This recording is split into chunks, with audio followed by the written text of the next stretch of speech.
శ్రీగురుభ్యో నమః. నిత్యాయ త్రిగుణాత్మనే పురజితే కాత్యాయని శ్రేయసే సత్యాయాది కుటుంబినే మునిమనః ప్రత్యక్ష చిన్మూర్తయే మాయా సృష్ట జగత్రయాయ సకలాంనాయాంత సంచారిణే సాయం తాండవ సంభ్రమాయ జటినే సేయం నతి సంభవే. శాశ్వతుడును బ్రహ్మ విష్ణు రుద్ర రూపములు గలవాడును త్రిపుర విజయీ కాత్యాయని మనోహరుడును సత్యస్వరూపుడును మునుల మనస్సులకు గోచరమైన చిత్స్వరూపుడును మాయ వలన ముల్లోకములను కల్పించువాడును వేదాంత వేద్యుడును తాండవ నృత్యమునందు పరమానందమును పొందువాడును జటాజూటం గలవాడును మొట్టమొదటి సంసారియునైన శివునికి నమస్కారము. ఈ శ్లోకము ఈశ్వరుని స్తుతించే ఒక అద్భుత స్తోత్రం. ఈశ్వరుడు నిత్యుడు, సత్వరజస్తమో గుణస్వరూపుడు, స్థూల సూక్ష్మ కారణరూపములైన త్రిపురములను జయించినవాడు, పార్వతీ తపఫల స్వరూపుడు, ప్రథమ సంసారి, మునీశ్వరుల మనస్సులకు గోచరమయ్యే చిత్స్వరూపుడు, మాయతో మూడు లోకాలను సృష్టించేవాడు, వేదాంతములయందు అనగా ఉపనిషత్తులలో సంచరించేవాడు, సాయంకాల నర్తనమునందు తొందరగలవాడు, జటాజూటము గలవాడు. ఆయనకు నమస్కారము.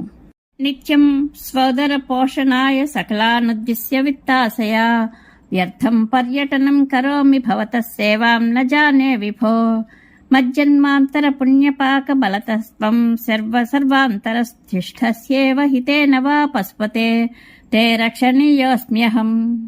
నేను నిన్ను సేవించడం ఎరగినవాడను, అయినా సర్వాంతర్యామివైన నీవు అంతటను నాయందును ఉన్నవాడవు.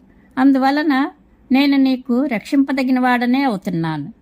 ప్రభు పశుపతి శివ, నా కడుపు నింపుకోవడానికి ధనాశచే నిత్యము ధనము కల వారినందరినీ ఉద్దేశించి వ్యర్థంగా తిరుగుతున్నాను.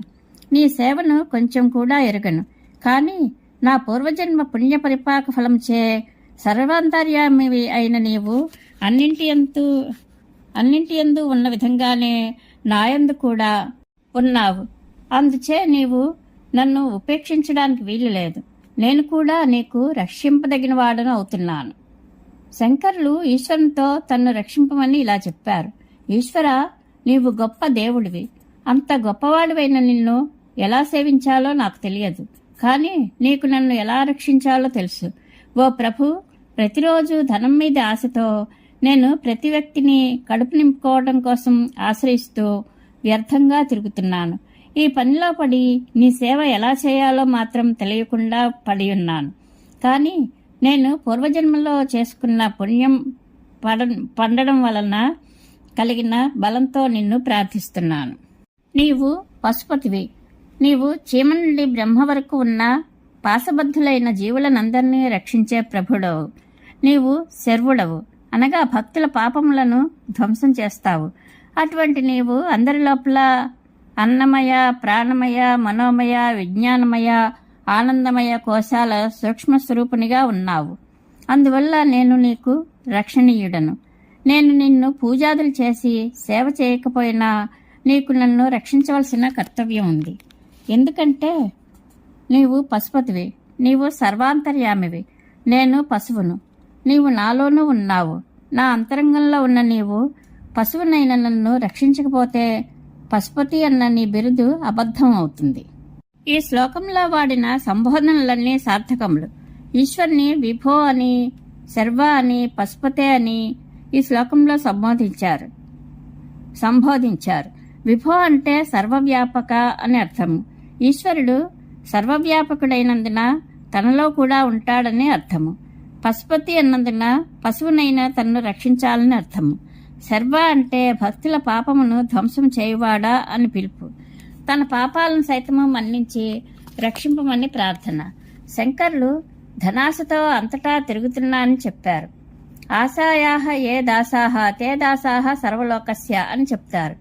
ఆశకు దాసులైతే వారు సర్వలోకానికి దాసులే అవుతారట. ఏకో వారిజ బాంధవ క్షితినభో వ్యాప్తం తమో మండలం భిత్వా లోచన గోచరోపి భవతి త్వం కోటి సూర్యప్రభః వేద్యః కిం న భవస్యహో ఘనతరం కీదృగ్భవేన్మత్తమః తత్సర్వం వ్యపనీయ మే పశుపతే సాక్షాత్ ప్రసన్నో భవ. హే పశుపతి శివ, సూర్యుడు ఒక్కడే అయినను భూమ్యాకాశములను ఆవరించిన గాఢాంధకారాన్ని భేదించి జనుల కంటికి కూడా కనబడుతున్నాడు. నీవు 1,000,000 సూర్యుల కాంతి కలవాడవు. మాకు ఎందువల్ల నీవు కనబడడం లేదు? ఇది చాలా ఆశ్చర్యంగా ఉంది. మరి నాలోని అజ్ఞానము అనే చీకటి ఎంత గాఢంగా ఉందో కదా. ఆ అజ్ఞానాంధకారమునంతటినీ తొలగించి నీవు నాకు సాక్షాత్కరించి ప్రసన్నుడివి కమ్ము. సూర్యుడు ఒక్కడే అయినా భూమ్యాకాశ పరివ్యాప్తమైన చీకటిని ఛేదించి జనుల కంటికి కనబడుతున్నాడు. ఈశ్వరుడు 1,000,000 సూర్యులతో సమానమైన కాంతి గలవాడు. అటువంటి శివుడు నాకు కనబడడం పోవడం ఆశ్చర్యంగా ఉంది. బహుశా నా అజ్ఞానాంధకారము దట్టంగా ఆవరించి ఉంది కాబోలు. అయినా దాన్ని పోగొట్టి నా కన్నుల ఎదుట సాక్షాత్కరించి ప్రసన్నుడు కమ్మని శివుని శంకరులు ప్రార్థిస్తున్నారు. శంకరులు ఈశ్వరుని తన ఎదుట సాక్షాత్కరింపమని కోరుతూ ఇలా వేడుకున్నారు. ఓ ఈశ్వర, నీవు పశుపతివి, మేమంతా పశువులం. మా వంటి పశువులు అజ్ఞానమనే చీకటిలో పడి కళ్ళు కనిపించని స్థితిలో ఉండగా ఆ చీకటిని పారద్రోలి పాలించవలసిన మహాప్రభుడవు నీవు. ఆకాశంలో ఉండే సూర్యుడు పద్మాలకు బంధువు. ఆయన తనకు 1,000,000 యోజనాల దూరంలో ఉన్న పద్మాలను తన కిరణకాంతితో వికసింపజేస్తాడు. అతడు ఒక్కడే భూమండలంలోని పద్మాలన్నింటినీ వికసింపచేస్తున్నాడు. ఈశ్వర, నీవు 1,000,000 సూర్యుల కాంతి కలవాడువు.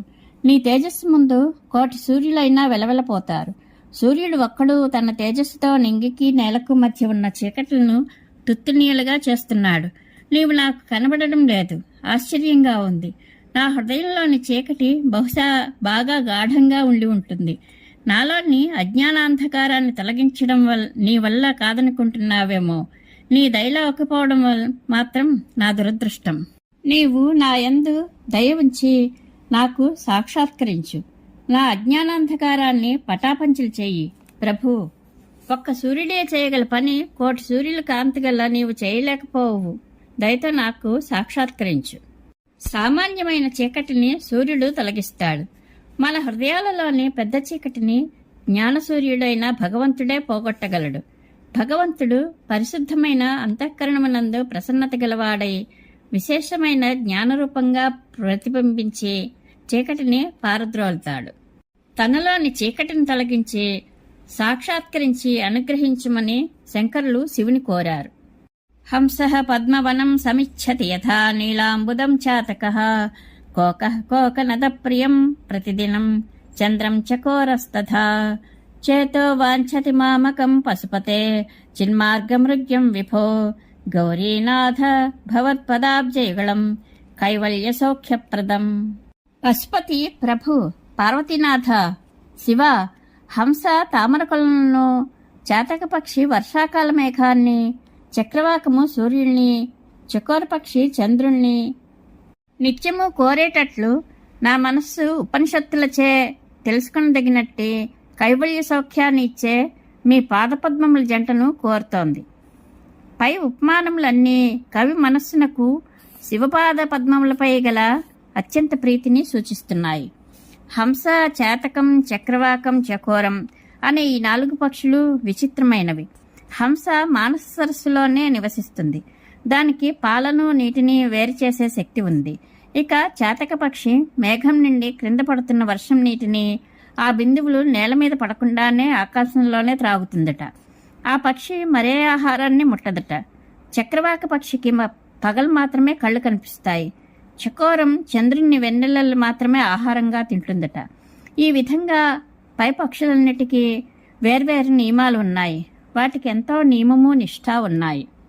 ఆ పక్షులు కోరుకునే వస్తువులు పద్మం, మేఘం, సూర్యుడు, చంద్రుడు కూడా ప్రత్యేక లక్షణాలు కలిగినవే. చూడండి, పద్మం బురదలో పుడుతుంది, కానీ దానికి బురద అంటదు.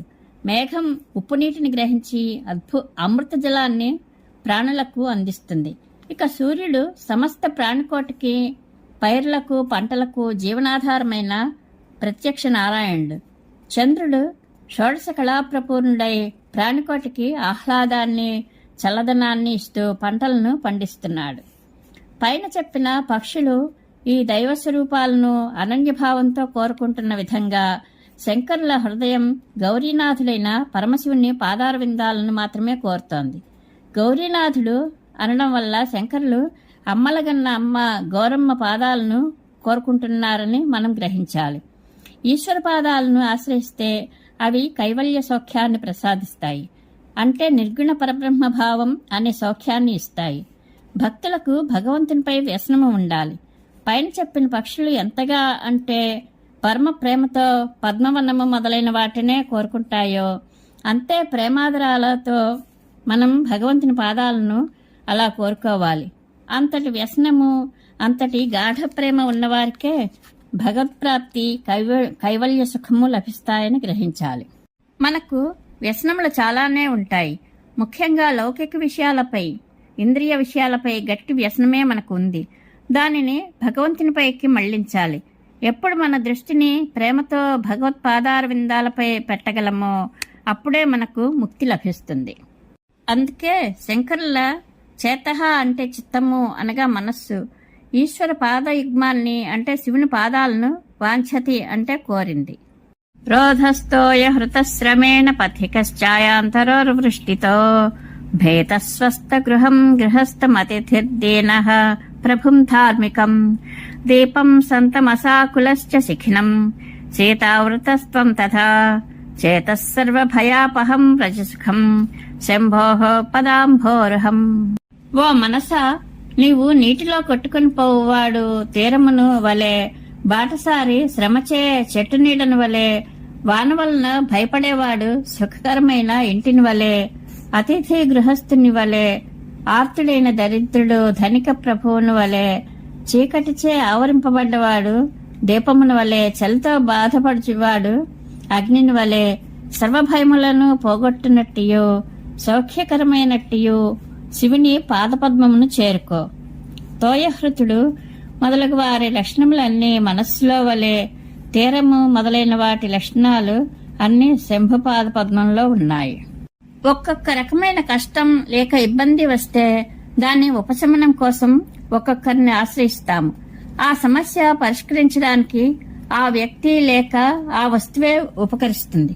కానీ సామాన్యంగా మన మానవులకు కలిగే అన్ని భయాలను పోగొట్టి రక్షణ కల్పించే శక్తి ఒక్క పరమేశ్వరునికే ఉంటుంది. జగన్నాటక సూత్రధారుడైన పరమేశ్వరుని పాదాలను ఆశ్రయిస్తే అన్ని సమస్యలకు పరిష్కారం లభిస్తుంది. మన బాధలన్నీ తొలగి శుభాలు కలుగుతాయి. అందువల్ల ఇతర వృథా ప్రయాసలు విడిచే ఈశ్వర పాదార విందాలను ఆశ్రయించమని శంకరులు సలహా ఇస్తున్నారు. ఆపద వస్తే శంకర పదమే శరణ్యం అని గుర్తించాలి. జీవునికి సంసారంలో ఎన్నో బాధలు, భయాలు ఉంటాయి. వచ్చిన ప్రతి బాధకు ఏదో ఒక నివారణోపాయాన్ని మానవులు వెతుక్కుంటారు. ఆ ఉపాయం కేవలం ఆ ప్రత్యేక బాధా నివారణకే ఉపకరిస్తుంది. కానీ పరమసుఖానికి పుట్టినిల్లైన పరమేశ్వర పాదార విందము సర్వభయాలను పోగొట్టి సౌఖ్యాన్ని ఇస్తుంది. పరమేశ్వరుని పాదపద్మం సర్వభయాలను సమూలంగా నశింపజేయడమే కాకుండా మళ్లీ ఎటువంటి భయము వారికి సంప్రాప్తించకుండా రక్షిస్తుంది. అందువల్లే శంకరులు ఆ శంభుని పాదపద్మాలను ఆశ్రయించమని తన మనస్సుకు హితోపదేశం చేశారు. శంకరులు తన మనస్సుకు ఇలా ఉపదేశించారు: ఓ మనసా, నీవు సమస్త భయాలను పోగొట్టే ఈశ్వర పాదపద్మాలను ఆశ్రయించి సుఖంగా ఉండు అని. పరమేశ్వరానుగ్రహ ప్రాప్తిరస్తు. శుభం భూయాత్.